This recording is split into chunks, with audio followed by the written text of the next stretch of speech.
Shoulder dislocation क्या होता है? कंधे के बार-बार उतरने के क्या कारण हैं? क्या कंधे के बार-बार उतरने के बाद हम उसका गारंटीड इलाज कर सकते हैं? नमस्कार दोस्तों, मेरा नाम डॉक्टर विवेक बंसल है। इस वीडियो में मैं आपको बताऊंगा शोल्डर इंजरी के बारे में और पर्टिकुलरली शोल्डर डिसलोकेशन के बारे में। तो सबसे पहले हम बात करते हैं what is shoulder joint. Shoulder हमारा एक बॉल एंड सॉकेट जॉइंट है, जिसको हम हिंदी में एक कटोरी और एक बॉल के साथ कह सकते हैं। जो हमारा शोल्डर ब्लेड है, वो एक सॉकेट बनाता है और जो हमारा आर्म का टॉप है, ये बॉल बनाता है। लेकिन जो शोल्डर सॉकेट है, वो बहुत ही शैलो जॉइंट है और इसको डीप करने के लिए आसपास के लेब्रम होता है, जिसके कारण ये जो बॉल है, शोल्डर में से ना निकले। जब भी कभी आपको कॉन्टैक्ट इंजरी होगी, जैसे कि कबड्डी खेलते हुए, क्रिकेट खेलते हुए, हॉकी खेलते हुए, बास्केटबॉल खेलते हुए, तो आपके कंधे में चोट लगेगी। तो जब भी आपको कंधे में चोट लगेगी और अननेसेसरी फोर्स की वजह से ये जो आपका बॉल है, ये सॉकेट में से निकल जाएगा और सॉकेट्स में जैसे ही ये निकलेगा, ये साथ में ये लेब्रम का टियर कर देगा। सो इस लीजन को हम लोग इंग्लिश में या साइंटिफिक लैंग्वेज में बैंकार्ट टियर बोलते हैं, BANKART। तो जब भी आपको बैंकार्ट टियर होगा, शोल्डर डिस्लोकेशन होगी, तो आपका कंधा काम करना बंद कर जाएगा। साथ के साथ आपको ऑर्थोपेडिक स्पोर्ट्स सर्जन के पास जाना पड़ेगा, वो आपका कंधा चढ़ा देंगे। अब होता है बार बार कंधे का निकलना। एक बार जब टियर होने के बाद, लेब्रम का एक बार टियर होने के बाद उसके बहुत ज़्यादा चांसेस हो जाते हैं कि जब भी आपको छोटी सी भी इंजरी होगी, लो वेलोसिटी इंजरी होगी, तो आपका कंधा निकलता रहेगा। जितनी बार भी ये जो बॉल है सॉकेट में से निकलेगी, उतनी बार ये जो ग्लिनॉइड बोन है, सॉकेट का बोन है, उस बोन को साथ में खुरेदती जाएगी। तो जो सॉकेट के बोन में ये जो खड्डा है, ये बड़ा कर देती है। साथ साथ में ये जो ह्यूमरस का जो हेड है, ये जो बॉल का हेड है, इसके अंदर भी खड्डा हो जाता है, जिसको हम हिल सैक रीजन कहते हैं। सो अब आपको कैसे पता चलेगा कि आपके कंधे में बैंकार्ट टियर है या हिल सैक टियर है? तो इसका बहुत ही जो अच्छा एक 100% डॉक्यूमेंटेड इन्वेस्टिगेशन है, वो है एमआरआई।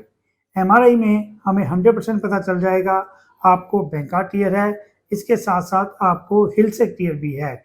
और इतना भी पता चल जाता है कि आपकी जो सॉकेट का बोन का डायमीटर है, वो कितना है, क्योंकि बाद में इस चीज़ पे डिपेंड करता है कि आपकी दूरबीन की सर्जरी होगी या आपको ओपन लेटार्जी करना पड़ेगा। इसके साथ साथ डायग्नोसिस के लिए कुछ क्लिनिकली टेस्ट होते हैं, जैसे शोल्डर एप्रीहेंशन टेस्ट, जो आपका ऑर्थोपेडिक स्पोर्ट्स सर्जन करेगा और उसी के माध्यम से आपको ये बैंकार्ट टियर और हिल सैक टियर डायग्नोस हो जाएगा। और अब बात करते हैं इसके ट्रीटमेंट की। ट्रीटमेंट डिपेंड करता है 2 चीज़ों के ऊपर। पहला चीज़, आपका एज कितना है, नंबर 2, आपका शोल्डर कितनी बार डिस्लोकेट हो गया है। अगर हम एज की बात करें, अगर आप 15 से 20 साल के हैं और आपका एक बार शोल्डर डिस्लोकेट हुआ है, तो 90% चांसेस है आपका शोल्डर दोबारा डिस्लोकेट होगा। अगर आप 20 से 30 साल के हैं, तो 70% चांसेस है कि आपका शोल्डर सेकंड टाइम डिस्लोकेट होगा। अब नंबर 2 हम लोग बात करते हैं कि आपका शोल्डर कितनी बार डिस्लोकेट हुआ है और इसमें कोई जो सॉकेट का बोन लॉस है या नहीं। बार-बार कंधा डिस्लोकेशन होने से जो सॉकेट का आगे का जो बोन है, ये लॉस होता रहता है और जो ओवरऑल जो सॉकेट का डायमीटर है, वो कम हो जाता है। इस डायमीटर को हम ऑपोजिट शोल्डर से सीटी स्कैन के माध्यम से मापते हैं और अगर ये डायमीटर 20% से कम है, तो ज़्यादातर लोगों में दूरबीन सर्जरी करने का फ़ायदा नहीं होता।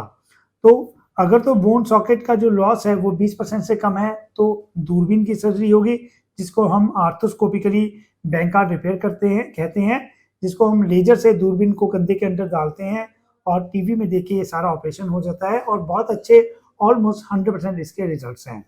अगर हम बोन लॉस की बात करें, अगर आपका सॉकेट का बोन लॉस 20% हो गया है, तो आपको मिनी ओपन तरीके से लेटार्जी ऑपरेशन होगा, जिसमें हम लोग ये आगे की हड्डी को काट के सॉकेट के आगे लगा देते हैं, ताकि आपका जो बोन का लॉस है वो पूरा हो जाए। और इसके भी जो रिजल्ट्स हैं, बोन के यूनियन होने के बाद ऑलमोस्ट 100% रिजल्ट्स हैं, जिसमें जितने भी हाई वेलोसिटी प्लेयर्स हैं जो कबड्डी खेलते हैं नेशनल और इंटरनेशनल लेवल पर, और बहुत कोई वेट लिफ्टर्स हैं, उनके जो पोस्ट ऑपरेटिव रिजल्ट्स हैं बहुत अच्छे आते हैं। तो दोस्तों, इस वीडियो के माध्यम से मैं आपको ये बताना चाहूँगा कि अगर आपका कंधा बार-बार निकलता है, तो आपको घबराने की ज़रूरत नहीं है।